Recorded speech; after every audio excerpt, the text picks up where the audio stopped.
everybody, this is Beachcricket, and today we are going to have another keto dish. It's going to be a baking item, so it's going to be fun. Chocolate chip keto cookies. Yeah! Doesn't that sound good? That's what we're going to do. All right, and oh, I got a boo-boo. Let me show you my boo-boo. Okay, see this redness here? Well, a yellow wasp stung me right where my vein is, right there, a little bit up, that little red spot there. Can't tell it. Anyway, and then over here. And I took some Benadryl and I put some calamine lotion on there. So now what I'm going to do, here in the refrigerator, and I held that on my arm all night long too. But let me show you what I'm going to be putting on it now. So doesn't that look lovely? I tell you what, those old-fashioned remedies of using what nature has out here works a lot. So I always try those first. And I know this is going to help me an awful lot. Just thought I'd share that with you. This is an Amish recipe. It's a black drawing salve, and I don't know if y'all are very familiar with these type of recipes, but these were the old-fashioned recipes that everybody back in the day made by natural ingredients. And whenever I have any kind of malady, I try to find something that's natural. And so I bought this online, and I did buy it through Amazon. And it's got all natural ingredients, and it's just really, really good. You can see the website right there. But I have used this numerous times on different situations where I needed something like this. And it works really, really good. So let me show you what it looks like. See if I can get it off. There you go. It's just like it says. It's a black drawing salve looking stuff. And it's amazing. So, just want to let you know, give you a little tip about that. Sometimes I forget to tell you about things that I use and that work, and it might help you a few steps along the way to know a little remedy that might help you out along the way. I don't know why I didn't put this on when I got the wasp sting. I was just more concerned about hurrying up and taking the Benadryl and then putting something cold on it. So, but anyway, this works great.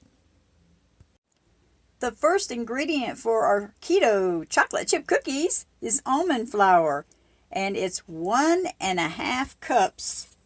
So we'll get our measuring cup. 1.5 cups of almond flour.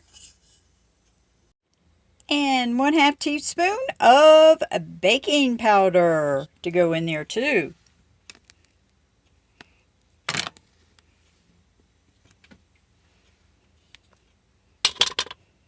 Okay, now we're doing a 1/2 teaspoon of whatever that is, how you pronounce that.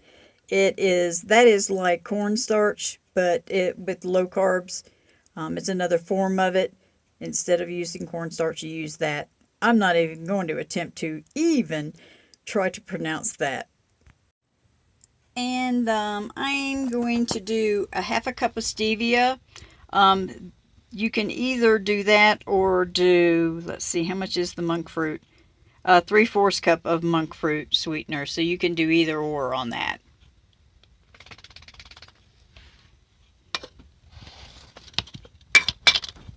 It's getting in there.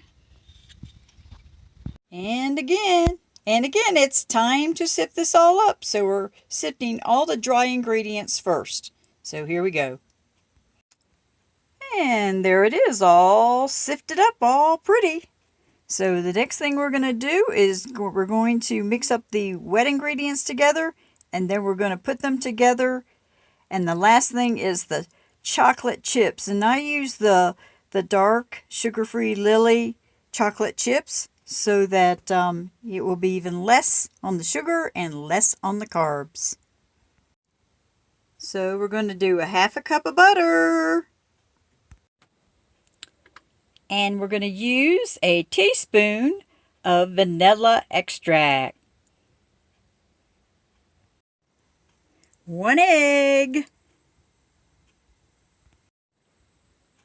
and start mixing it up. Mix it up really good. And then we're going to add the chocolate chips. I love my shirt. Just thought I'd show it to you. Also, looky here. I like mixing it up with a fork. You know, the old-fashioned way. Because when you use a blender, it makes a lot of air into the dough and makes it airy. And I don't like that texture to the cookies. So that's how I do my dough. Just like that. All right, let's get those chips in there. Okay, now I use the Lily's dark chocolate. Less sugar, less carbs. And it's supposed to only be 3/4 cups. But I like chocolate chips. So I'm doing a full cup. There they go. Let's get that baby all stirred up. So there they are, all mixed up together. Now if you want nuts, you can put nuts in here too, like a 1/2 cup of nuts along with this, and it will do just fine. I'm just going to do chocolate chip cookies today. I'm just in a mood for that. And so now it's time to put them on the baking sheet. And so all you do is you take a little teaspoon and you drop them on a parchment lined baking sheet, or if you sprayed the baking sheet, whatever, and space them about a 1/2 inch or an inch apart, and then bake at 350 for about 10 minutes. You kind of keep an eyeball on them, and then take them out of the oven and let them cool. Okay, I'm out of parchment paper, so I am just going to take a little brush and just gently put the oil across the whole baking tray back and forth and cover this so that it'll be ready for the cookies. Yeah, that's what I'm doing. Okay, and so I think I went a little bit bigger than the regular teaspoon. I mean, I went a little over because I just thought I'd like it to be a little bit more chunkier. So I'm hoping I have enough space in between all that. But don't they look good? So we're going to put these babies in the oven and see how they spread out. Hope they don't run together. Anyway, we're going to try. Here we go. So let's test out the cookie dough. See how we like it.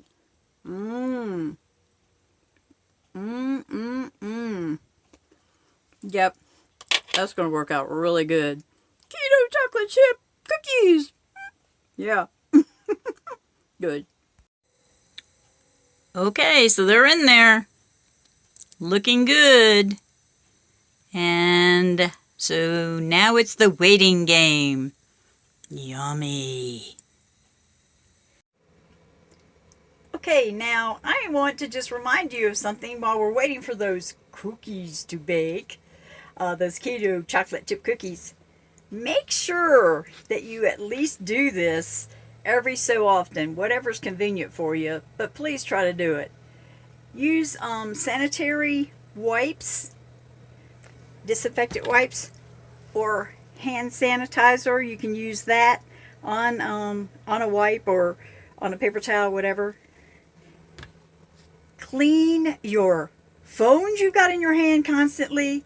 All of us nomads that are on the road, clean those steering wheels. Do that. I mean, there are so many things. All the knobs that you normally touch, do that.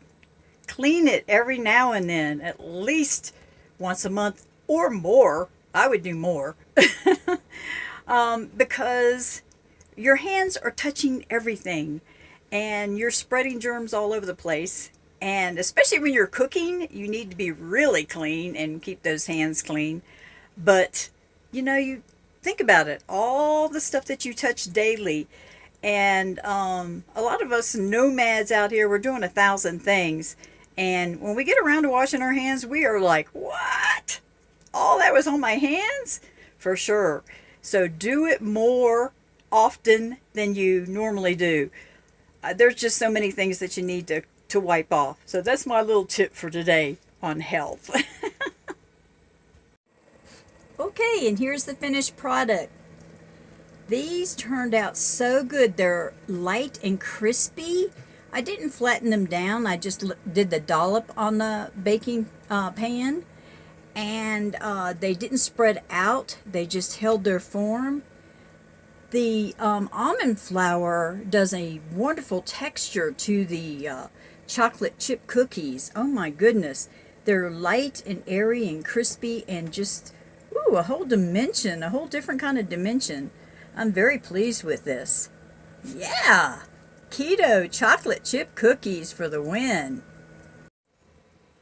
So, I hope you try these keto chocolate chip cookies because you're going to love them. Wake up and live, everybody. Have your adventures. Enjoy your life. Get out there. And Nomad Life rocks. All right, bye-bye. See you guys in the next video. Who knows what else I'm going to bake. Thank you, Dan. I'm enjoying this oven. Woohoo! Beachcricket out. Bye.